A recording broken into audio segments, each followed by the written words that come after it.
Faly miarabantsika rehetra aminaran'i Jesosy amin'ity androny vitia mamerina ferabana moa zany a ho an'izay a mety ho taratara. Miarabantsika ihany koa izay manaraka amin'ny alalan'ny tambazotra anio. Saotra ny tompontsika mahatratra an'ity a lahady voalohany amin'ny volana oktobra ity indray a roa volana melohan'ny telo volana melohan'ny fiafaran'ny taona dia misaotra ny tompontsika ny amin'ny zavatra rehetrarehetra. Amen. Ny oktobra tsy mitondra nininina ho anao, ny volana fahafolo tsy mitondra nininina ho anao, ny isa folo tsy mitondra nininina ho anao, fa ny zavatra rehetra eo amin'ny fiainanao dia Kristy no mitondra azy. Amen. Lazao kely azany eo akaikinao hoe ny isa folo hoe tsy mitondra nininina ho anao, fa zay tonga eo dia Kristy mitondra azy. Amen. Andriamanitra ry havana heverin'ny olona fa Andriamanitra dia manaraka an'io calendrier an'io dia mifanaraka amin'izay ihany koa hoe rehefa ririnina dia mangatsiatsika Andriamanitra, rehefa mafana ny andro dia mba mafapana ihany koa izy. Tsy manaraka calendrier Andriamanitra fa manao zavatra rehetra izy arak'izay itiavany azy. Ary nipirofo tamin'ny septambra ray manontolo eny tsy niala mihitsy ny ririnina. Nefa tsika efa zatra mihitsy ny hoe rehefa ohatrohatr'izao efa mafana, efa ohatro fa tsy niala mihitsy ny ririnina. Fa dia tonga amin'ny fomba tsy ampozina sy amin'ny fomba tsy eritreretina eo amin'ny zavatra rehetrarehetra. Midika an'izany Andriamanitra mamela ny zavatra rehetrarehetra hitranga arak'izay itiavany azy. Zay mampety azy avelany mihitsy io, avelany korotana, avelany hietsapy etseri ny olombelona, avelany satana ihany koa anao zay tiany atao, satria izy ny tenin'Andriamanitra milaza hoe efa voafetra ny androny, efa kely sisa ny androny. Dia androany ihany koa tsika mbola misaotra an'Andriamanitra satria mbola velantsika iona, mbola velantsika hiaraka, dia mbola velantsika nompo. Amen. Androany dia fotoana manokana anio izay ahafahantsika manao question réponse, dia efa mandehandeha ny micro sans fil dia omenanareo ny fitenenina ho an'izay manana fahantaniana aza misalasala, dia matononona ny anarana dia afaka mametraka fahantaniana avy eo. Aza menatra. Rehefa tsy misy moa nareo dia misy mpanaraka ihany efa nametraka fanontaniana dia any aloha ny valiko raha ohatra ka tsy mananareo. Iza manana aloha amin'ny eto toerana.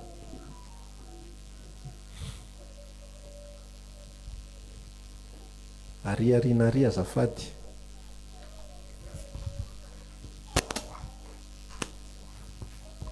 Vedana ho antsika rehetra felana ny anarako. En fait ny ana pasteur ka pratika no fanontaniana tiako apetraka. Resaka le hoe fitondrana mbavaka ny hafa. Rehefa miresaka amin'Andriamanitra, rehefa ny tena no mivavaka amin'Andriamanitra dia ohatrany hoe namana izy dia tena miresaka be tsara eo zany. Fa tatoato nanomboka hoe tena hanokana fotoana hivavaka ho an'ny olona, dia rehefa mivavaka ho an'ny olona nefany dia le tanjonao tanteraka dia mba hifidianana an'ilay olona. Dia du coup zany lasa ohatrany hoe tsy dia tena misy resaka be fa ohatrany hoe tanisainao fotsiny hoe ianona mba fidio tompo dia point barre. Ohatr'izay zany le lasa to dia any amin'ilay finalité zany. Dia satria rehefa tena hoe hitondram-bavaka ianao dia mipetraka amin'ilay toeran'ilay olona dia zakanao le izy avy eo. Lasa ohatrany hoe mitomany sy mitaraina amin'ny tompo indray zany ianao avy eo. Lasa ohatrany hoe ianao indray nijerenao raha tamin'ny plasiny ato ohatr'izao. Dia le tena fanontaniako zany personnellement ohatrany ahoana ny ataon'ny pasteur rehefa mivavaka ho an'ny olona. Hoe to dia izay zany, to dia hoe fanontaniana satria toko. Ny vavaka aloha tsisy formule, tsisy hoe tsy maintsy zao na tsy maintsy zao. Fa ny azontsika hifampizarana angamba dia ny zavatra nitranga sy ny toromarika ny menipôly.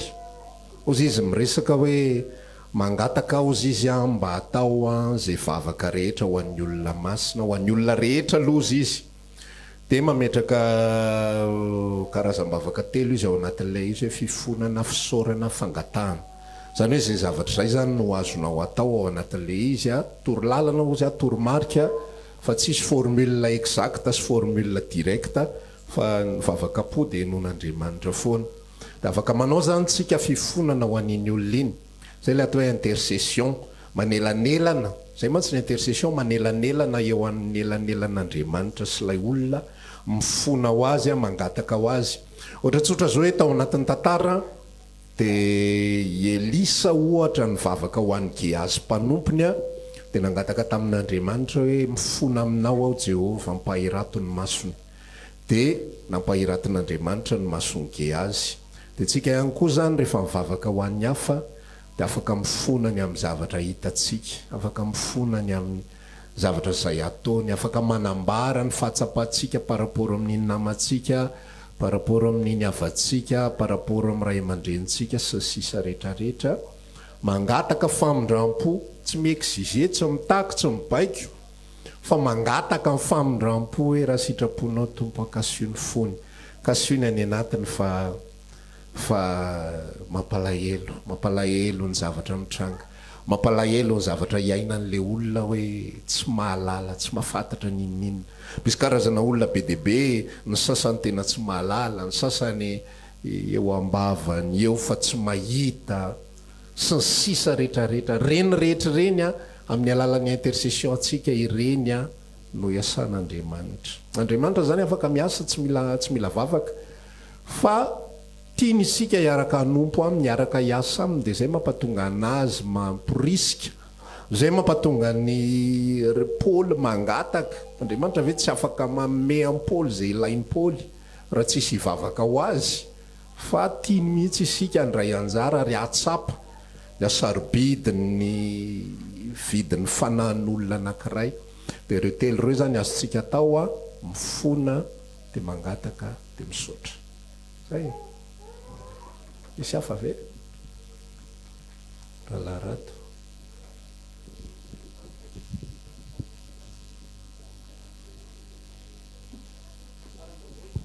Zay fiadanana rado ny anarako momba ny fiambenana ho avy zany ny fanjavonana, ho avy Jesosy tsy ho ela. Fean'le miambina pasteur nisy toriteny pasteur zay ndray andro ohatra ny zao izy le virgine 10 miambina ireo tanatinany. Ahoana le tena atao hoe miambina zany? Satria io zany ndraindray sosanatria mamita tena manomboka amiko zany hoe tonga ihany ny tompo fa lasa sanatria fitsiritsi ny adala. Zany hoe raha tena hitsina ina le atao hoe diloilo. Efa nisy natany an'izay zany fa reo olona 5 adala ireo ve ataoko hoe tsy ohatrany nahita aina tanaty baiboly hoe ndrehatra fanilony fa tsy ampy hoe ahoana zany ny atao mba ahafahana tena exactement hoe za ty miambina. Sotra tompoko.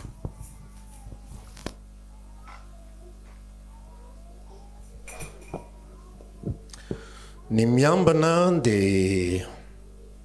misy heviny anankiroa ilay izy ao anatin'ny baiboly,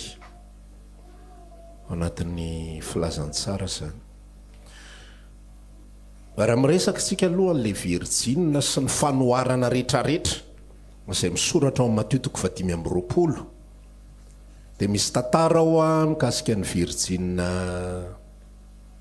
10 dia misy tantara ao mikasika ny fanoharana ny amin'ny talenta.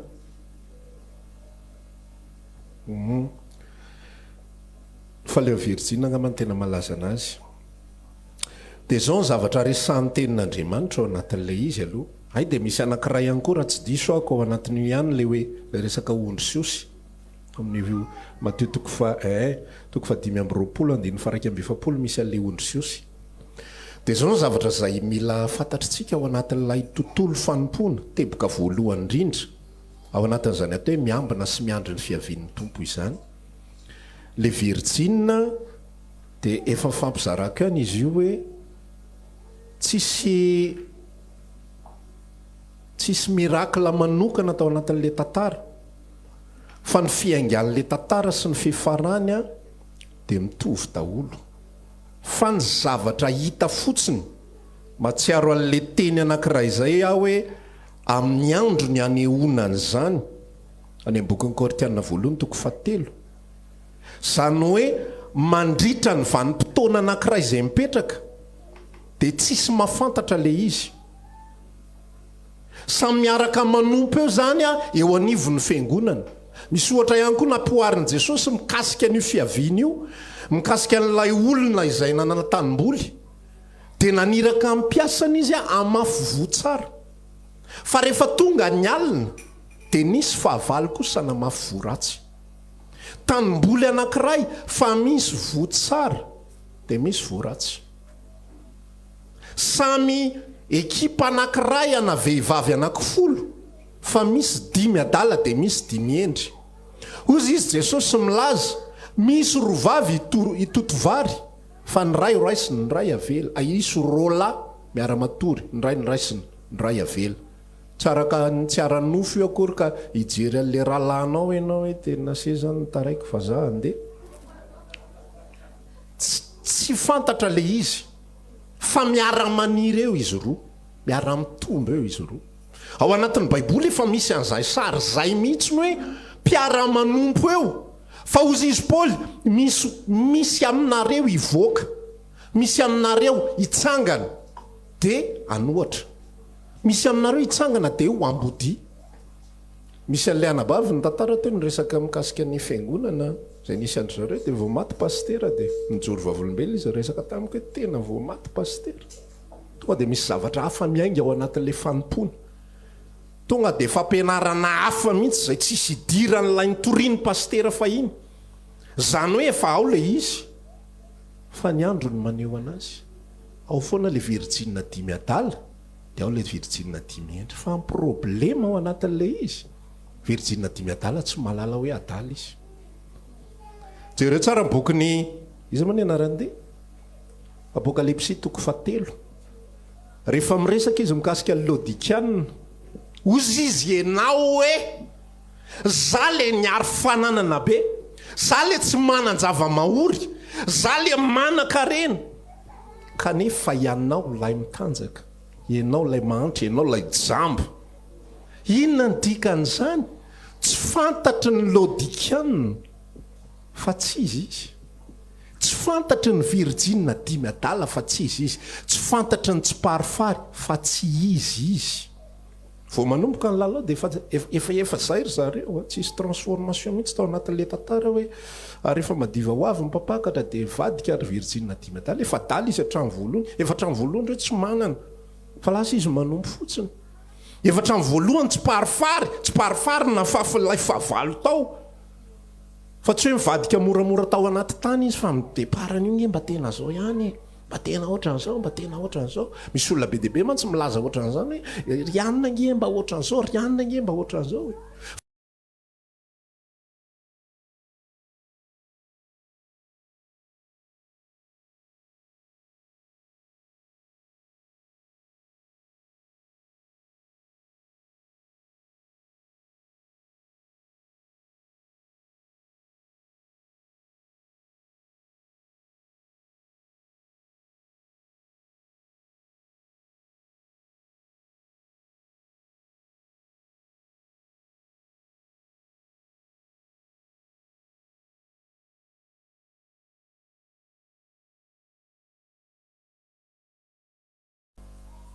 Zay zany zavatra goavana indrindra tena tokony jerena ny tenantsika sy nanafaran'ny Paoly amin'ny Korinthiana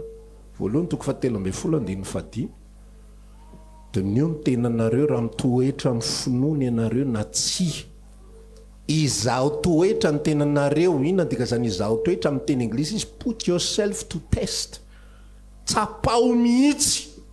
tsapao, ity tsapao. Ny olona mitsoka fizahan-toetra, ianao manatona fizahan-toetra. Ahoana ozy izy Davida miresaka izaho toetra ny foko sy ny voko. Ary jereo raha misy lalana mampahory ao anatiko ao dia tario aho amin'ny lalana mandrakizay. Zaho toetra mihitsy, iza Andriamanitra. Ampafantaro aho hoe iza, inona ny d'origine ao anatiko ao, d'origine avy amin'ny Kristy ve ny ao anatiko ao. Novain'i Kristy ve aho ho zavaboary vaovao ozy izy le fanambarana fijoroana vavolombelona teo. Novain'i Kristy ve zaho ho zavaboary vaovao, sa olona manompo fotsiny, olona mivavaka fotsiny, olona manaraka fotoam-bavaka, olona resy lahatra amina fomba fijery anankiray, olona resy lahatra amin'ny zava-misy anankiray. Fa rehefa madio ohatr'izay ny fonao eo anatrehan'Andriamanitra dia ho asehon'Andriamanitra anao hoe izy ianao, ary izy io lalanao io, ary atoriny anao ilay lalanao amin'ny mandrakizay. Amen. Zany hoe ny fiambenana raha lasy anabavy dia ny fananana fomba fijery mahitsy par rapport amin'ny teny. fa tsy hoe misy sary mantsy no anatin'lay izy izay tsy fanomezantsiny fa zay moa zany nofatakarana atao hoe miambina dia mamonjy fotoam-bavaka foana tontolo herinandro atao hoe miambina dia fady any isaka manao an'izay ny fikambanana na fiangonana atao hoe miambina dia tsy miraty mihitsy natao hoe miambina dia manao asa rehetrarehetra zao fa ozy izy nge matotoko fa 7 fa 4 roapolo misy an'iny tsy efa nanao asa maro tamin'ny anaranao va izahay zay nge nandroka deminita amin'ny anaranao zay nge nanao zavatra be deaibe ohatran'izao zany hoe le resaka fiambena na avako tsy resaka asa fa misy asa fa ozy izy jesosy tsy fantatrokoronareo navaiza navaiza ozy izy reto matotoko fa 5 reto osiondry reto ataonila atonareo ity moa zany somary contexte hafa izy io resaka Israely izy io fa fantaninana anontanian'le osy izay averiko eto le resaka hoe tsy nahalala mihitsy hatramin'ny farany ozy izy le osy hoe fa taiza ianao ny tanaingadra ka tsy mivangina izany taiza ianao ny tanainona ka tsy mimenay hanina zany tsy mbola nahita an'izany mihitsy izahay zany hoe niteboka ao anatin'le izy dia zao jereo tsara isika jereo tsara velona tao anatiko marina ave ny zanak'Andriamanitra tsara be mino fotsiny a fa tsara lavitra le poto to testa teo apetraka mihitsy ny testena mihitsy ny tena izana toetra mihitsy ny hoe izy ve ako zanak'Andriamanitra ve ah eniko ve mifanahan'Andriamanitra miresaka ao anatin'ny fanahiko manambara fa zanany tokoa fa ny zavatra ivelany tsy amantarana mihitsy ny fihetsiketsika ivelany fikipikipy maso fa nen'le virjina 10 mino fa mikipy lavitra noho n'le endry ny tanany virjina 10 mety tena misandratra tena 180 degré ana mihitsy noho ny amin'le endry mety misy fotoana le endry reradreraka misy fotoana le endry latsa-datsaka mety misy fotoana le endry mirediredy le tantara nge tena milaza mihitsy rahalahy hoe restory izy rehetra ary raha naharitrela mipapakatra dia restory izy rehetra zany hoe atreo amin'io teboka io mbola tsy hita hoe iza ny adala iza ny endry atreo efa atongotra fa tsy hita hoe iza ny adala iza ny endry efa ny antsoantso le piantso misy an'izay moa zany ao amin'ny Israely misy an'izay atao hoe piantso zay indry mipapakatra ny voaitsena azy fa samy fo izy folo fa tsy hoe nytoy ny esona ny adala reto tena adala mihitsy efa miantsoantso ny olona mbola tsy mifo ihany midika an'izany mitovy mihitsy le zavatra fa eo amin'le finalité amin'izay vao hita ny départ azonareo ve le zavatra lazaiko any amin'ny farany hita amin'izay le départ hoe fa honary zany eo amin'izay zay vao hoe aizany solika fitaiza gaga be le adala fa nga nisy resaka solika fitaiza zany tsisy ny tena nay an'izany mihitsy hoe mila an'izany fitaiza zany gaga izy hoe to mbola nyrehitra dia ozy izy miresaka amin'ny endry mba meo anay ny anjarana mba meo mba ifampizarandao mba ifampizarana le solika ozy ny endry satria le solika tena endriko fanamasina tsy zavatra ifampizarana io ny anjarako tsy homeko anao mihitsy tsy afaka homeko mivadika koa rery fa ianao mihitsy mila manana relation manokana amin'Andriamanitra dia miaino ny tenanao ao amin'Andriamanitra alalanao hoe velona tao anatiko manana an'izay solika fitaiza zay ve a le solika fitaiza ihany koa dia sary ilay faharetana hatramin'ny farany satria naroviana mipapakatra no avy dia pare foana ireo virjina 10 endry reo satria ananany le solika fitaiza reo olona reo zany tsy anontaniana hoe maharitra hatramin'ny farany ianareo satsia maharitra hatramin'ny farany izy inona ny antony zay manana solika fitaiza azonareo tsy hoe maharitra hatramin'ny farany izahay satria izay maharitra be satria izay matatotoromaso satria izay mavita an'izao satria izay ohatran'izao satria izay ohatran'izao fa satria izay manana solika fitaiza le départ foana ny faharetana faharoa ina moa le fantanisy teo le hoe fiambenana faharoa dia zao ny fanompoana an'Andriamanitra ny asa fanompoana ny antom-pisianao eto ambonin'ny tany inona ny antsony kristianao dia natao hoe miambina dia ozy izy ny ten'Andriamanitra milaza ny amboky Lioka 1:20 any tsy misy mpanompo izy izy ka tonga dia tompon'ny tompo fotsiny zany fa io mpanompo io a dia miasa io aloha dia rehefa tonga ny tompony a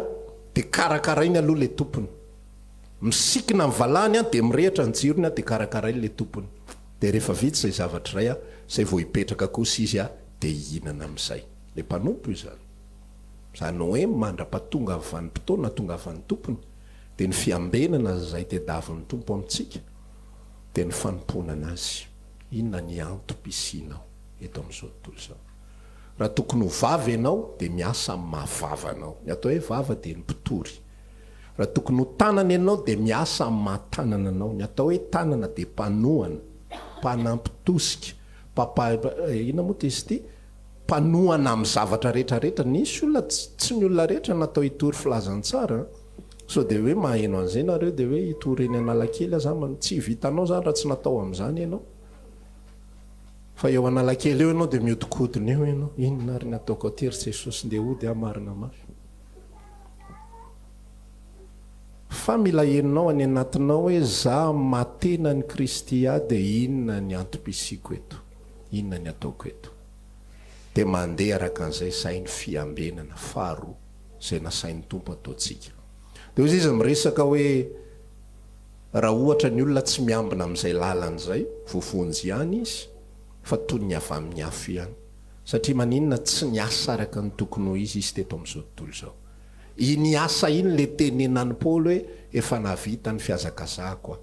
Tsy ho fiazakazahana amin'ny fanompoana, tsy ho fiazakazahana amin'ny fanamasina tena sy ny sisa rehetrarehetra, fa ilay asa fanompoana izay nataon'ny Paoly. Dia ianao mila mahafantatra fa raha tsy izany lanilany ho azy fotsiny fotoananao eto amin'izao tontolo izao. Lany mamelona ankonana, lany mitady vola, tsy ratsy izany mamelona ankonana izany, fa tsika manana antom-pisiana ara-panahy. Amenina. Dia mila fantatrao izay. Dia izay ny herisona. Sotra tompoko.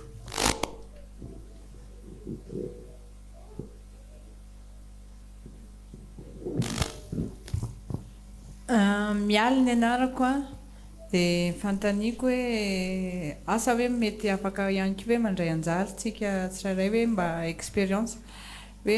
ahoana ny azomana n'le hafanana foana ao amin'i Jesosy, le firehetana zany, satria le izy tsy hoe herinandro na telo volana fa hoe maharitra mandrakizay dia tsy haiko hoe sao dia mba misy manana expérience be hoe tsy haiko hoe mivavaka be ve sa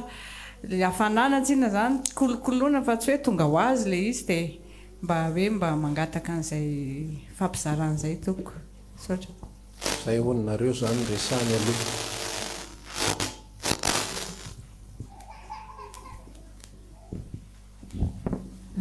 Alao za mba hiteny za manokana zavatra tsapako voalohany manana tombony be ny mpivady samy ao amin'i Jesosy Kristy. Manana tombony, tena manana tombony satria rehefa reraka ndray dia manangana ndray. Ary tena heno be le izy tena heninao le izy. Rehefa varim-bariana ndray dia mahita ndray mirehatra ianao dia ohatra ny taitra ho azy. Ary tena hitanao mihitsy hoe samy hafa be amin'ile hoe olona anankiray ao amin'ny fianakaviana no resy lahatra sy naharay amin'ny fitiavan'i Kristy no hoe ny anankiroa. Izay no mahatonga le mpitarika sy ny loholona sy ny sisa rehetrarehetra ho mampirisika ny tanora foana hoe raha mbola tsy ao anatin'le lalam-panambadiana aza miditra. Raha efa tena naray fitiavan'i Kristy zany tokony olona mitovy aminao no vadinao, satria misy antony mamaritra no avitsika sy ny fiainam-panahintsika rehetrarehetra iny anjara sahaza no faritanao atsika iny. Ka raha miditra amin'ilay zavatra tsy tokony hidirantsika dia iny koa mamaritra ny lalanao rehetrarehetra. Fa za manokana tena tsapako ao anivon'ny tokantranonay zany. Za efa hijoroako vavolombelona eto foana, fa za na dia atao aza hoe vadin'ny pasteur Tovo dia hijoroako vavolombelona, fa za tsy misy vesatra mihitsy ny tambesatra eo amin'ny loko, satria vadiny dia tsy maintsy aho any am-piangonana. Tsy misy manambana anary, tsy misy loza, tsy misy ozina mahazo aho raha tsy ho aty fa za ihany no maty antoka raha tsy makaty. Izy tsy havonjy mandrakizay. Fa fantatro nefa fa za dia naray ny fitiavan'i Kristy dia tena ny fitiavan'i Kristy no manery aho eto. Dia izay fitiavan'i Kristy izay foana no tsapako sy tazako eny aminazy rehefa misy ny faharerahana aty anatiko dia mampandroso izay. Le vavaka afaka ataontsika fa misy fotoana koa nefa tsika nefa tsy manam-potoana indraindray fa tena rotoroto ny fiainantsika. Fa misy fotoana rehefa ao anatin'le misy fotoantsika reratreraka iny dia ahoana ny tadiavana n'ilay fiainam-panahy rehefa azonao antoka hoe tena ao amin'i Jesosy ianao a dia manana fraternité tsika mpaherezina amin'ny fotoana ohatran'izao dia za mahita mihitsy ny hoe manosika be lavitra le manana ankohonana mpanahy manana anareo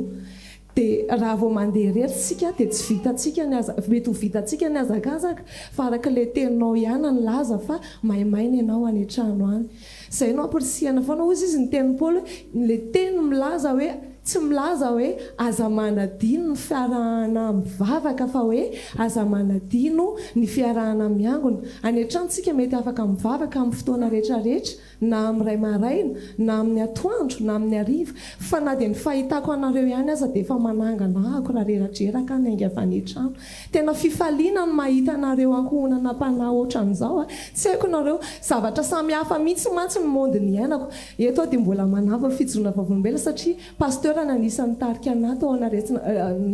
nitarika anahy sy nandraisako an'izany tena fitiavan'i Kristy tao amin'izao tontolo izao a no nitarihany ary tena tsapako mihitsy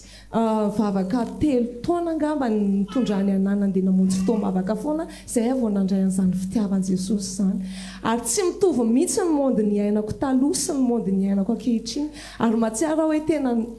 tena lalana efa nisoritan'ny tompo aly izy dia tena nandroso teny foana dia hitako hoe misy fifaliana be zany mandeha mivavaka fa tsy corvée zany mandeha mivavaka taloha mantsy ianao mandeha mivavaka dia corvée zany mivavaka zany fa zao mahita ny tavan-dravavy dia mahafinaritra be dia iny dia efa mampahery anao iny izay no mahatonga le aprisihana foana tsika hoe miresay fandraisy hitanareo zao rehefa misy fotoana rehefa tonga any an-trano dia miresaka mivadiko hoe rehefa eo amin'ilay hira le fampaherezana iny za tsy dia azoko loatra ny haiko satria nahoana ohatrany tsy tena franc zany tsika mifampijery amin'ny maso satria tsy haiko hoe tena naharay an'le fitiavana marina ve dia afaka mizara fa raha vao mira an'ilay hira hoe ampaherezana eo akaikinao dia ohatrany miondrikondrika sy miodikodiny tsika nefa tokony hojerevanao amin'ny masony tsara dia zarainao an'ilay fiadanana any aminao le olo eo akaikinao dia zarainao amin'ilay tsika eny aminao dia mody eto izy tena eny hoe maivana be izy satria ny fampizara tsika ngeto tsy mandray fotsiny fa mizara dia zany rehetrarehetra mitambatra zany no mampaharitra atsika ao amin'i Jesosy izy tsy avonjy amandrakizay pasteur Tovo fa Jesosy no mahavonjy misy manana fazaraina mitiny anaraka zafady miady micro zay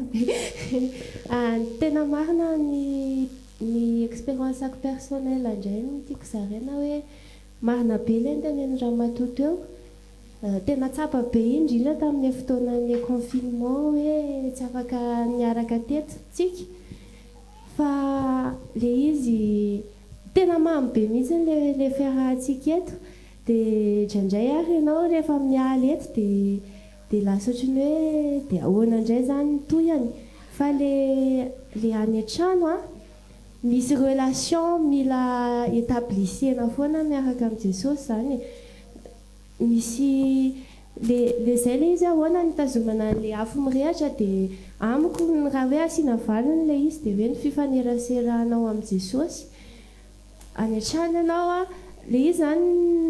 raha za manokana taloha manisy fotoana hoe eto a tsy maintsy mivavaka eto a tsy maintsy mamaky baiboly dia somary lasa ohatrany hoe robotisé be le fiarahana amin'i Jesosy fa le izy a na resaka ataoko ohatrany hoe miresaka vadiko fotsiny azy ohatrany hoe mitaiza ny zanako a dia tsy voatery hoe anokana fotoana be a hoe ndeha andohalika hiresaka amin'i Jesosy fa na dia hoe mitaiza ny zanako eo ary a dia sady miresaka aminazy hoe Jesosy a lehibe tsahatsy ty ilay zaza ohatra zavatra ohatrany hoe relation établissenao amin'i Jesosy mba tena ho akaiky anao izy izarahanao ny momba ny zavatra rehetra izarahanao ny zavatra rehetra mitranga amin'ny fiainanao dia tena anatin'izay izy a tena miresaka aminao koa izy indraindray ianao ohatrany hoe tsy voatery atao routine le fianona za manokana ohatrany hoe mihaino an'ilay toriteny pasteur amin'ny YouTube sy Facebook dia taloha le izy ohatrany hoe ataoko routine hoe isakin'izao a mihaino fa taty aoriana tena najanoko mihitsy zay dia miandry an'i Jesosy miandry ale fanahy atao anaty koa zany tena le izy dia tena hoe amin'izay fotoana izay tena hiengo tokoa Jesosy miresaka amiko hoe zao indray zany na dia tory teny efa eno ary le izy dia izay le relation zay zany tena hitako hoe mampitazona le afo ihany koa irehitra hoe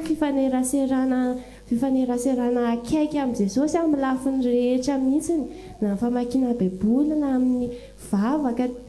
dia somary hoe ahena kely arak'izay koa le activité azo lazaina hoe personnel ohatrany hoe mijery film rehefa tsisy atao ohatra ny mijery Facebook dia lasa ohatrany hoe tsy hoe lanjalanjaina moa zany fa lasa mamperitreritra anahy le izy hoe misy fotoana dia ho laniko amin'izao ve fa mamy kokoa amiko le hoe miresaka amin'ny Jesosy manokana fotoana ho anazy dia ao anatin'izay ny tsapako aty anatiko hoe mirehatra ihany koa le afo le Jesosy ny herin'ny tompo moa zany no mitazona anao anatin'le izy fa izay manokana raha ny ahy satria tompo faly miarabantsika rehetra ny alalan'i Jesosy iaina ny anarako misy fanontaniana pastera fa milohan'izay te hanohana n'le hevitry izy rahavavy teo le mahatonga ny fahamaimainana amina manokana ohatra namany zao micro sans fil azafady ohatra na manokana mantsy zao eo amin'ny sehatra ny asako dia tsy dia manam-potoana firy ahako dia tsapako mihitsy rehefa tena mirotoroto le asa tena fohy ny fotoana iresahako sy fatohako amin'i Jesosy ka io tsaroko le tenin'ny pastera hoe araroto ny fotoana ka raha sendra raha mbola misy ny fotoana zany azonao amboarina dia aleo foana manatrika fotoam-bavaka ary zany ny mazava-dehibe amin'ny fandehanako alahady moa zany ny tena afaka fa raha ny sitrapoko io hoe fangatahako amin'i Jesosy foana hoe omeo fotoana mihitsy anatonako bebe anao kokoa satria tsapako indrindra fa rehefa mivoaka ivelana Antananarivo manao ny asako tena hoe mainy manaraka amin'ny FB fa tena hafa mihitsy le miona amin'ny famille atao amin'ny SFM maty tena hafa mihitsy mifankahita na mahita ny ranadara na bavy vao hoe tonga aty dia tena fampaherezana lehibe ho anao le izy dia hafa mihitsy zany le manatrika fotoam-bavaka raha manana fotoana zay zany no tena hitako amin'ny hoe mba elana an'le maimaina fa tena maina tokoa ny rehefa tena tsy manatrika fotoam-bavaka tena tsapanao mihitsy hoe ianao tsy na efa mitoetra ao anatinao ny tompo ianao mitompo dia izay ny tena tsapana an'le izy fa rehefa tonga aty ianao manatrika n'le mpiara-mivavaka sy mihaino an'le tenin'Andriamanitra dia tena hafa mihitsy le fiainana tena hafa mihitsy dia mifanontaniana pastera misy tenin'izay atao amin'ny marka 9:29 hoe resaka fanalana devoly ngamba izy ity hoe iny karazan'ino izy tsy afaka raha tsy amin'ny fivavahana ihany ohatrany hoe tsy azoko hoe rehefa mivavaka za zany mahatsapa an'le izy hoe raha misy aretina anankiray na devoly anankiray na ohatrohatr' izany amin'ny olona dia tokony hoe afaka mivavaka fa ahoana no misy an'ity fa iny iray iny ohatrany hoe izy eo zany tsy azoko raha ilana fanazavana saotra tompoko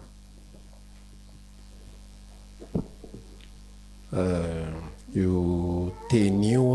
dia mila mamaky contexte mila mamaky tsara hoe ohatrany ahoana no zavatra mitranga zany zavatra miseho ao amin'le tantara za aloha zany ao anatin'ny famakinany soratra masina dia mampirisika foana hoe aza misinga verset tonga dia maka verset ray fotsiny ty mahafinaritra efa nanao démonstration be dehibe hoe ty hain'ny olona zao fa tsy fantatry ny olona mihitsy hoe inona ny toyany ohatra zao hoe tsy za tsy mivela fa Kristy mivelona atao anatiko dia anontany io zay mahay an'izay verset zay rehetra inona ka ny eo alohan'izay fa miana any eo daholo tsy haiko izay fotsiny ihany fantatro dia izay ny tiako fa misy ny atao hoe contexte dia rehefa mijeryntsika ohatra niny contexte niny tantara iny a dia ohatr'izao le zavatra nitranga tao. Nisy ray mpianakaviana nananjanaka azony teminy dia mitantara le ray mpianakaviana hoe mbetika izy atsipin'ny fanaratsy any anaty afo ary mbetika izy atsipin'ny fanaratsy any anaty rano. Dia niantsony mpianatra ao aho izy izy fa tsy voarokany le fanahy ka raha mba misy ainao re, zay ny teny tamin'i Jesosy, raha mba misy ainao re. Teo izy Jesosy nitodika taminy, ataoko mihitsy le paozin'i Jesosy, hainao hoe miainao izy zany, hainao hoe. Dia ahoana navalin' Jesosy azy? Ny zavatra rehetra dia hainy. Dia avy eo amin'izay izy niteny fa iny karazany raha iny a dia tsy afaka raha tsy amin'ny fivavahana sy ny fifadikanana. Eo amin'ny verset iny moa zany araka le lazaiko teo rehefa ny olona tsy métude contexte fa tonga dia verset fotsiny a dia iny no abotsona ngedabe amin'izay a velabelarina misy karazany zavatra tsy ho azonao mihitsy raha tsy mivavaka sy mifady hanina ianao. Misy karazana fanahy tsy alina ao amin'ny fiainanao raha tsy amivavaka sy fifadikanana. Misy karazana aretina, misy karazana trosa izay tsy ala raha tsy amivavaka sy fifadikanana. Abotson'ny olona amin'izay nefa versisy iny an'ray frazy ray no ny angana dia lasa doctrine ray manontolo mikasika ny devoly. Kamba na ny devoly ary fandona mihitsy hoe rôlitsika lazao kely ny akaikinao rôlitsika hoe amin'ny alalan'ny verset ray io a. Fa inona marina moa ny zavatra nitranga tao anatin'le tantara? Zavatra nitranga tao anatin'le tantara dia tsotra be. Ny miracle dia tonga amin'ny alalan'ny finoana. Ok a? Zay le hoe zavatra rehetra iny mino. Ny miracle dia tonga amin'ny alalan'ny finoana. Fa ny situation teo amin'ny toerana raha io dia zao, nisy tsy finoana double, tsy finoana roa no nitranga teo. Ny voalohany indrindra tsy finoan'ny ilay ray mpianakaviana. Zay natonga an' Jesosy tezitra tamin'ny hainao hoe zavatra rehetra hainy mino. Dia ozy izy ilay ray mpianakaviana namaly, mino aho, vonjeo aho afaka amin'ny tsy finoko, vonjeo aho afaka amin'ny tsy finoko. Le tsy finoana voalohany zany avy amin'le ray mpianakaviana, zany hoe sady mitondra ny zanany any izy, nozy izy niarainy any anaty sainy any ty move inona vasy la hoentina ihany atsonan'izy zalahy reto reto ny ekipan'i Jesosy. Eo ry zalahy mba ataovy eo ra zay mety, ataovy eo zay mety, fa io moa zany tsy fantatra fa dia akinina amin'Andriamanitra, akinina amin'Andriamanitra. Dia lasa mpianatra nanao koa kanjo inona koa ny zavatra nitranga, le mpianatra koa tsy nino. Zany hoe sady tsy nino raha namana no tsy nino mpianatra. Rehefa samy tsy nino reo roa reo dia tsy nitranga miracle. Dia lasa amin'izay Jesosy nitondra le fampianarana hoe roan le devoly zany dia vita dia nanontany azy mpianatra hoe fa maninona izainy tsy navoaka azy. Dia ozy izy niteny Jesosy ny laza amidika teny hafa hoe noho ny amin'ny akeleziny finoanareo. Zany hoe sady misy problema le izy misy solution ambarany eo. Kely ny finoandry zalahy dia inona ny vahaolana ampatonga le finoana ngeza? Vavaka sy fifadikanana. Tsy vavaka sy fifadikanana mandroaka le demoni, fa vavaka sy fifadikanana mampiakatra le finoana. Azonareo? Fa ina ifadianina 7 andro ary ianao ka tsy miakatra ny finoanao, ataon'ny devoly mahita raharaha eo ianao. Sady raha vony vonoana eo tsy afaka mitsoaka fa efa matika anoanana. Na ifadianina 7 andro sy 7 alina ary ianao ka tsy miakatra ny dozy mpinoana, tsisy ninona mitranga eo. Ary na tsy ifadianina ary ny olona anankiray ka manana finoana dia mitranga le miracle. Dia zay io zavatra nitenen'i Jesosy io, raha te hitombo finoana ianao, vavaka sy fifadikanana dia miakatra ny any anatinao any. Maninona ny miakatra ny finoanao? Satria anaty vavaka sy fifadikanana ianao manana fifaneraserana be dia be amin'Andriamanitra, dia mirehitra ny any anatinao, dia matanjaka ny finoanao, dia matanjaka ny ao am-ponao, dia na miatrika zavatra ary ianao tsy mampaninonanao le izy satria miakatra ny any anatinao dia izay nydika nyny zavatra iny fa tsy hoe ilay vavaka sy fifadikanana ny miery miafina ka ho atao formule isak'izay mihetsika izao atao lalakitakisoa vao misy tsy metimety ny fiainana dia vavaka sy fifadikanana no lalana ny finoana no ampakarina ao anatin'iny dia rehefa miakatra ny finoana dia afaka miakatra miatrika n'ilay toe-javatra amin'izay lasa rahalahy ihany aka ny manontany ao voavaly ok mbola misy satapitra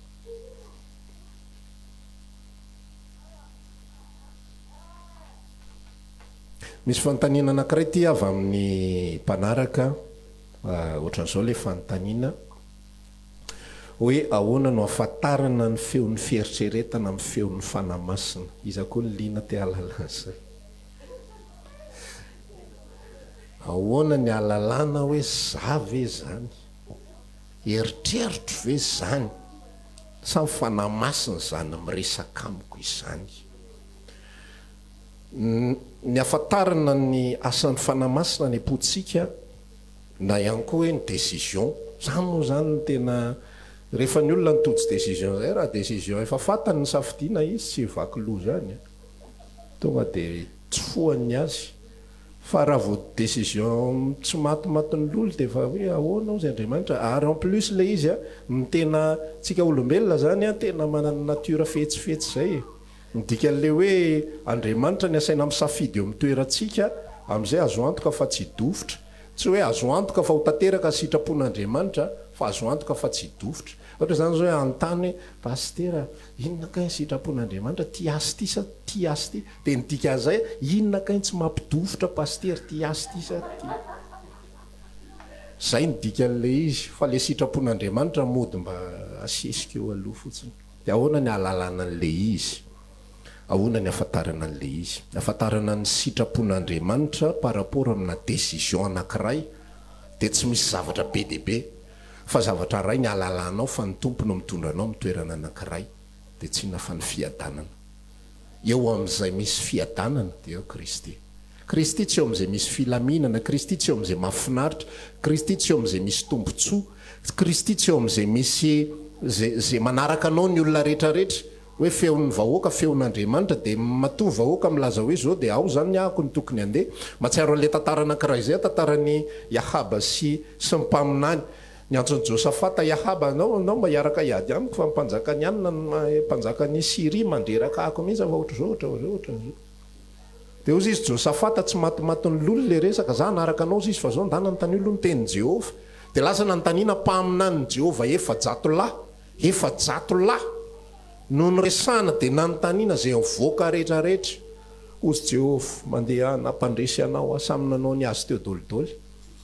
dia nijery an'ilay izy Josafata ohatrany tsy matoko lolo reto raha namany reto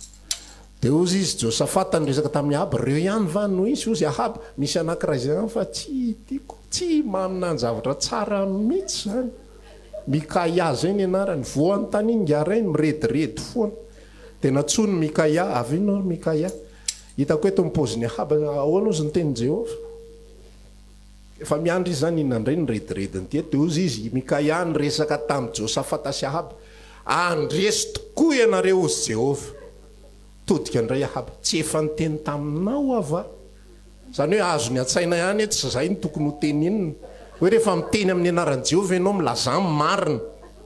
zany hoe fantany zany hoe tsy zay ny marina dia niteny Mikaia hitako ny ondry ny Israely niaka tony tsy nitony ny ondry tsy misy mpiandry hitanao zany io tsy miteny zavatra tsara zany mihitsy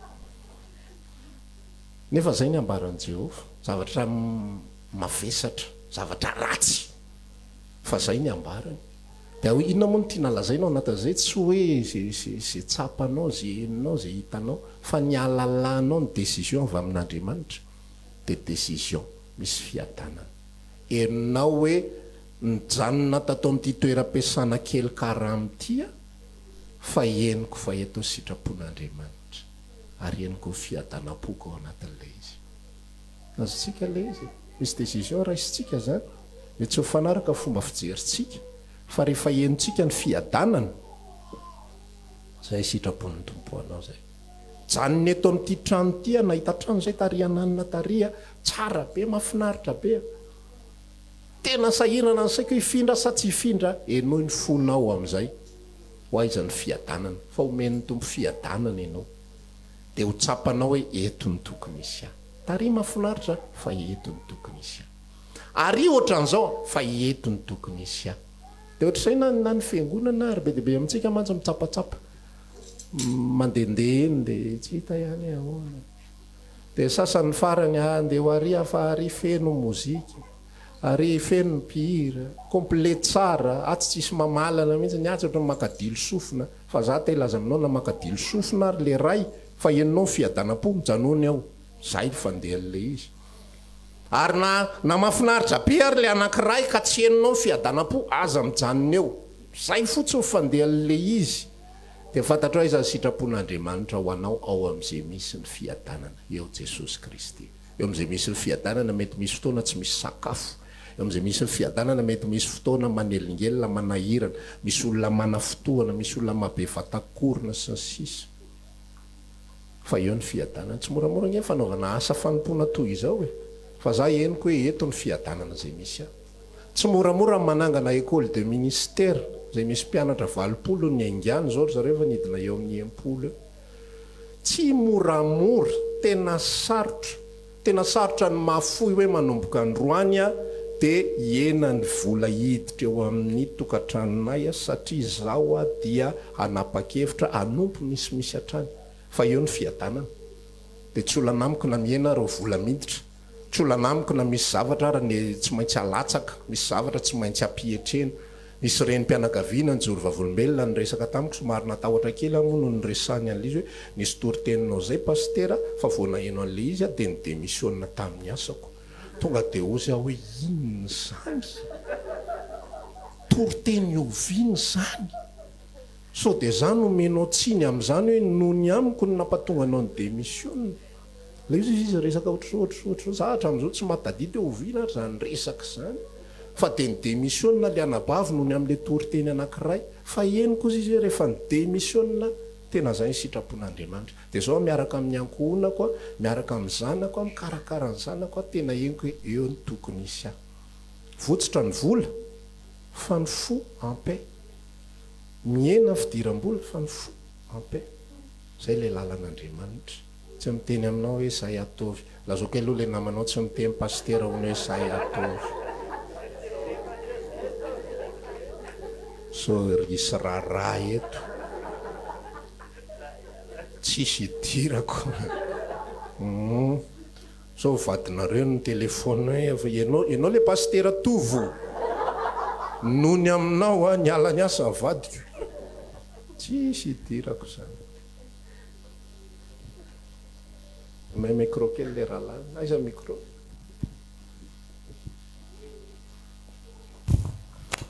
jemima ny anarako le fantaniana petrako zany dia hoe ohatratra ny ahoana moa no tena fiseho an'le hoe batisa ny fahafatesana moa misy manko olona miresaka an'izany zay tsy handia fahafatesana zay efa natao batisa tamin'ny fahafatesana zay hiakatra velona efa taraiko be zany hoe filazany tsara tsotra amin'izao zany fa efa zany ndray zao ny andro misy atsika amin'izao fotoana zao tsisy mandia fahafatesana tsoa fa efa natao batisa ny fahafatesana za tsy manana telefona fa mataovy recherche nge le verset azafady zay afaka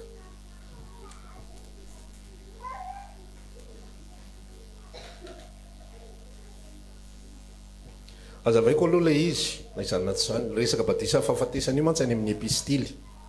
fa ny batisa fahafatesana zay nytenenin' Jesosy aloha ny azavaiko dia rehefa hitanareo le epistily a dia resaka tsika ozy izy Jesosy ny resaka ndre mandeha hoe rehefa nangataka tamin'ny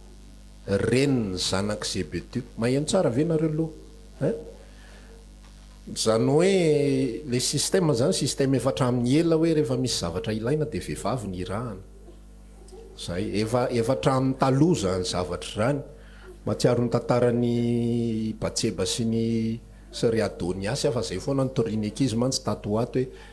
maman'ny Solomona nasaina resaka taminy mba meo an'ny Adoniasy le vehivavy sonemita hoy dia ozy izy ny reniny zanak' Zebedio ny resahndry zalahy zany mama ny mamany Jaona sy Jakoba mama dana mba resao Jesosy fa manina raha resahnareo nareo miaraka aminy ka ianao mba vehivavy dana mba resao Jesosy hoe rehefa any an-danitra hono hoe mba ataovy eo amin'ny kafisy akavanany zay rola de lasa mamany zanak' Zebedio afo zany fomba fetsony zany mamany zanak' rahalahy aina lasa nakany an Jesosy mamany zanak' Zebedio de niresaka taminy hoe rehefa mba tonga amin'ny fanjakanao ianao mba ataovy eo kafisy akavananao reto zanako mirahalahy reto de ozy izy Jesosy namaly hoe nareo aza manao zavatra ohatran'izany fa tsy ohatr' zany angeny atsika tsisy resaka fiheriariana sy namana zany ny aty amintsika fa ny atsika zay te ho mpanompona zay te ho lehibe aminareo de mpanompon'izy rehetra fa zao nareo lave avita hisotro ny kapoka zay hosotroiko sy ho atao batisa amin'ny batisa izay anaovana batisa de ozy izy roa zay tsy mahalala ninina kory mikasika an'le kapoka sy mikasika an'le batisa zay anaovana batisa vitanay zany tompoko vitanay zany de nefa le batisa resahan Jesosy io ile atao hoe batisa ho amin'ny fahafatesany ny atao hoe batisa ho amin'ny fahafatesana de satria ny antony de zao ny atao hoe batisa avy amin'ny teny hoe baptizo baptizaine ny verbe dia fandetehana fanasitriana zay mampatonga amin'ny batisa hoe asitrika le olona fa rehefa tsy raha ohatra ka zavatra hafa ny ataon'le olona raha teteny rano erankopy eo ambony lohany de tsy baptizo ny anaran'izany tsy nasitrika zany raha tsy hoe asitrika ao anaty kopy ny lohanao nga zay ianao vao marina le izy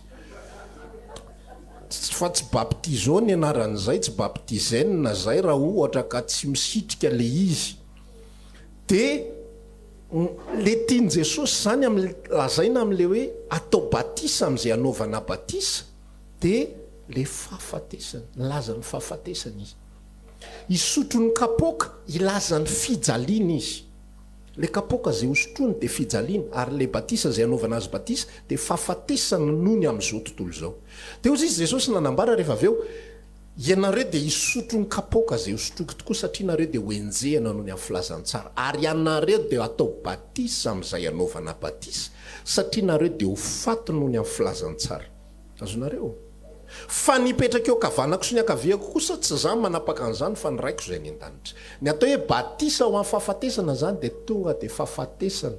ara-baky teny am'izay tsika ijery an'le resaka koa ny tsy io le izy ka tsy izy io batisa nina moa izy te rahalahy batisa fahafatesana ataovy recherche zafady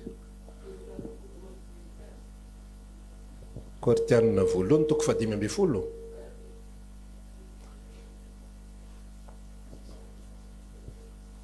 fantatra ve ny andinina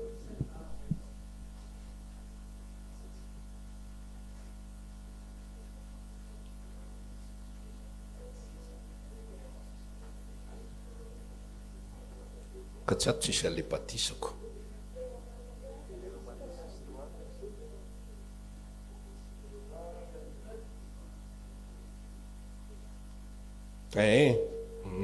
eo ary taovaka itsika tokoa ohatrany amin'le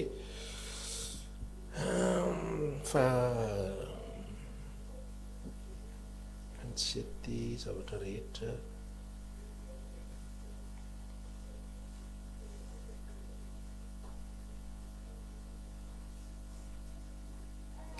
Vingt-neuf de efa ampy ilazana anazy le resaka contexte foana resantsika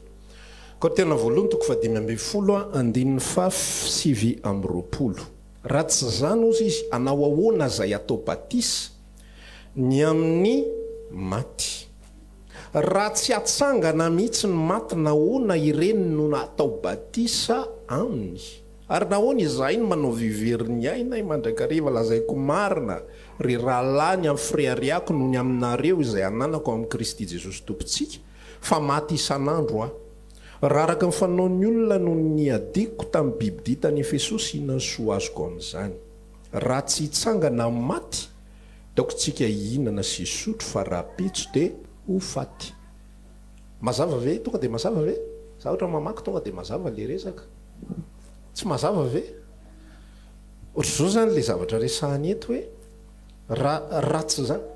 resaka fitsanganana amin'ny maty le izy resaka fitsanganana amin'ny maty le izy satria maninona na resaka ao anatin'ity Korinthiana voalohany toko 5:10 itya dia misy aminy hoe misy aminareo izay milaza fa tsy misy ny fitsanganana amin'ny maty ka roa ingeza io Korinthiana voalohany toko 5:10 andiny faharoa ambiny folo 15-12 averiko eto fa mila contexte fa tsy vakivakiana tsipotsiponina amin'izay itiavana azy fotsiny ny resaka ary raha Kristy notoriana fa natsangana tamin'ny maty ahoana ny ilazan'ny sasany eo aminareo fa tsy misy ny fitsanganan'ny maty fa raha tsy misy fitsanganan'ny maty dia na Kristy aza dia tsy natsangana zany hoe ny contexte sy ny tantara izay nisy teto amin'ity Korinthiana voalohany toko 5:10 ity dia misy olona milaza fa tsy misy fitsanganana amin'ny maty dia ozy izy Paoly amin'izay manohy eo amin'ilay 1:7 raha tsy misy ary fitsanganana amin'ny maty dia atao ahoana reo olona izay atao batisany amin'ny maty zany hoe ahoana ny amin'ireo olona izay maty ny amin'ny filazantsara manomboka azy hoe tsy misy ny fitsanganana amin'ny maty ahoana zany le olona nanolotra amin'ny fiaina no faty ny amin'ny filazantsara maty martiora ny amin'ny filazantsara fa raha zany ozy izy mifandehany raha tsy hisy ny fitsanganana amin'ny maty tsy andaotsika hihinana sy hisotro fa raha pitso dia ho faty azonareo le izy zany hoe le batisa amin'ny fahafatesana lazaina aty tonga dia resaka mahitsy be fahafatesana noho ny amin'ny filazantsara zay ny atao hoe batisa amin'ny fahafatesana fa tsy zavatra hafa foroporonina sy ambomboarina arak'izay itiavana anazy efa nyresahan'i Jesosy le izy tao amin'ny talohan'ny nafatesany a dia hitany koa mbola resahan'ny apôstôly le izy ao anatin'izao zavatra izao fa ny atao hoe batisa ny amin'ny fahafatesana dia maty ny amin'ny filazantsara ok zay fa tsy mamoriporina zavatra hafa fa ny olona te hiavaka foana misy maheno an'izay hoe ano tsy maty dia to misy pastera zay tena ny tantara zany mihitsy fa tena enjana be mihitsy miresaka amin'izay pastera niarana nompo taminay izy taloha tena tamin'ny voalohany neverinay fa mivazivazy fa teoriana tena maheno ary tena sérieux ke ty rahalahy ty rehefa miresaka ampino izy tsika farafakely indrindra 50 taona tsika vao faty zany lazainy zany dia izy izay mieritreritra le izy mamazovazy koa sy pastera kanjo ndray andro nisy maty tamin'ny Moramanga dia ozy izy ngarainy le olona maty amin'io efa 7-20 taona ka izy tsy inona tsy matoko mihitsy amin'ilay fanompona zay no natonga azy maty fa toko mbola naharitrela be iny fa izy atsona tsy tonga mihitsy manatrika fotoam-bavaka tsy tonga amin'ny fanatrehana mihitsy izy zay no natonga azy maty tamin'ny fotoany eo zay vao tonga zay nary sérieux ka ty rahalahy ty miresaka le zavatra le olona efa 7-20 afa lalamody fa tsy hoe maty tena andalana dia mbola zany ihany ny ambarany dia zay ny tiako ambara ao anatin'le izy mandeha contexte aza mitady zavatra spécial be manokana be fa manjary mamoriporina misy farany raha ohatra ka misy farany raha tsy isy dia amarantsika atao lohany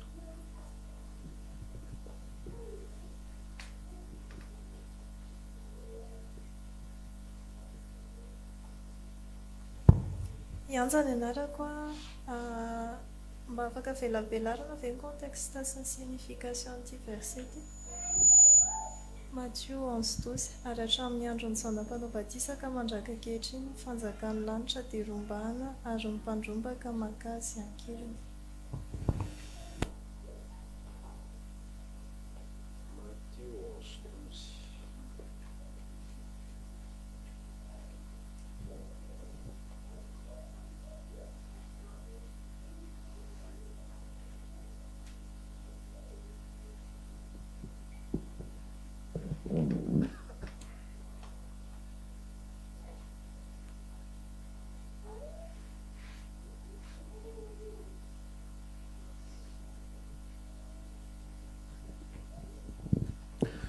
izy ty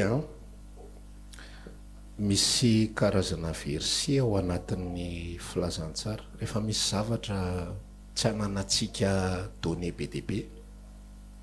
dia aloha mijanona amin'izay misy zavatra mifanohana miaraka aminy. Ina moa no tiako lazaina ao anatin'le izy a, misy verset zany a mipetraka fotsiny ohatran'izay zao nisy resaka Enoka ohatra zao, misy karazana verset a hitanao hoe mandeha seul, tsy Enoka angambany ohatra fa le lanitra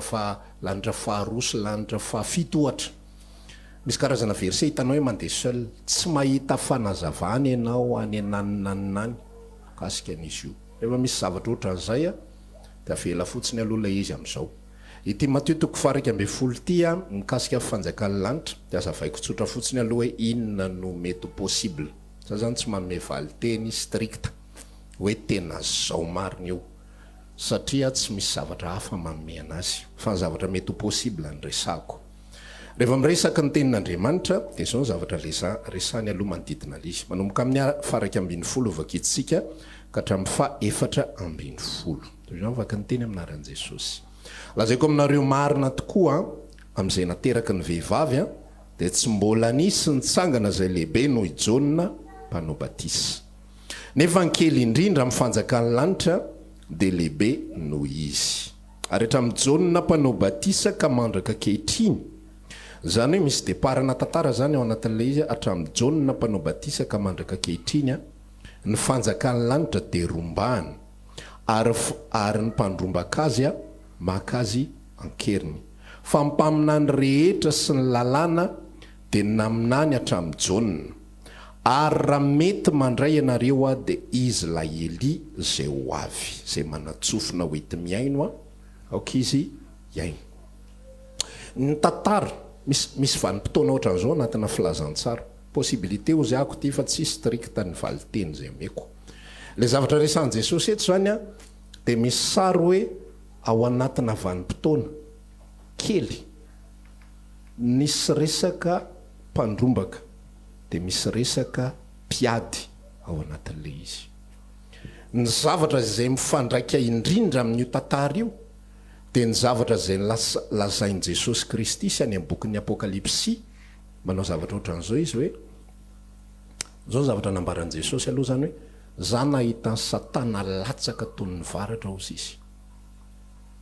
Za nahita Satana latsaka toy ny varatra, lioka toko 10 misy an'izay raha tsy diso aza mifaly satria manaiky anareo fanahy, fa mifaly satria voasoratra ny an-danitra ny anaranareo. Zay zany ny donné voalohany. Ny donné faharoa de milaza zavatra tahaka an'izao izy any amin'ny bokin'ny Apokalipsy indray toko 12 raha tsy diso ako de ozy izy hoe, ary nisy ady tany an-danitra ozy izy a, Satana sy ny dragona menarana sy sisa niady tamin'ny Mikaela sy ny anjeliny. De rehefa niady izy a de tsy nisy toerana ho azy intsony tao an-danitra. Zany hoe le tantara de milaza komba. Aiza le komba? Ao an-danitra, ao amin'ny fanjakan'ny lanitra. Ary rehefa vita le komba de nalatsaky Satana. Ity zavatra ity zany a zay ambaran'i Jesosy eto hoe za nahita Satana latsaka toy ny varatra, de azo eritreretina tsara hoe mifampitohy amin'le komba tao anatin'ny lanitra ty hoe mipandrombaka azy maka azy akeriny. Hatramin'ny andron'ny Jona mpanao batisa, lavalava zany le komba, hatramin'ny andron'ny Jona mpanao batisa ka mandraka ankehitriny ny fanjakan'ny lanitra de rombahany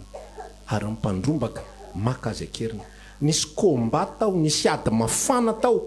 tamin'ny Satana, tamin'ny Mikaela sy Satana. De aveo amin'izay rehefa tapitra le komba de nalatsaka amin'izay Satana. De ozy izy ny tenin'Andriamanitra milaza hoe lozanao, mifaliry lanitra, fanazera lay sadidiko tsony ny filazany azy. Lozanao ry tany, fa tonga eny aminao ny devoly miaraka amin'ny fahatezerana mirehatra, satria fatany fa kely sisa ny androny. Zany hoe miainga le tantara, rombahana le fanjakan'ny lanitra. Vita le komba, nalatsaky Satana, de efa kaiky sisa ny andro, de mirehitra amin'ny fahatezerana. Raha jerentsika ara contexte zany ty resaky ty, no fanakaiky azy indrindra de le ady nisy tao an-danitra. Fa tsy hoe rombahana ny fitahiana, na rombahana ny fahombiazana, na rombahana ny osotra sy ny tsodrano, fa le zavatra teto amin'ity tantara ity de zay ny akaiky azy indrindra. Zay ny resan'ny Jesosy eto miresaka ny Jona, de miresaka ny mpaminany tany aloha. dia izay zavatra io zay ako tsy valy teny hoe tsy maintsy zay fa zay ny possible fa io tsy inona tsisy zavatra hafa koatran'io tsisy resaka ntsony eo any amin'ny epistily tsisy resaka eo amin'ny asan'ny apôstôly tsisy resaka io taloha tsisy resaka io taoriana fa dia vanim-potoana kely io ihany hoe tamin'ny androny jaona mandraka kehitriny dia rombahana le izy dia zay no valiteny azoko omena ao anatin'le izy eny are marantsika taontsika hitsangana dia samy mba mieritreritra kely mamerina kely mba tsy ho fahalalana fotsiny zavatra nyraisintsika teo a nyresakitsika mikasika amin'ny fiainona ny tenin'Andriamanitra teo a nyresakitsika mikasika fitombona ara-panahy teo a nyresaka zavatra maro tsika teo a raha nisy nakasika anao tao anatin'ireny dia mba eto eo anatrehan'ny tompo a dia samy mivavaka ankehitriny raha maniry arivavaka aminay ianao dia isaky ny alahady amin'ny 7 ora hatramin'ny 12 ora latsaka fahefany sy ny alarobia amin'ny 12 ora hatramin'ny 2 ora latsaka fahefany ny fotoana eny Antsahamanitra fiakarana tahaka ny ho any an-tanina reniny trano mangabe amin'ny ankavia tongava soa daholo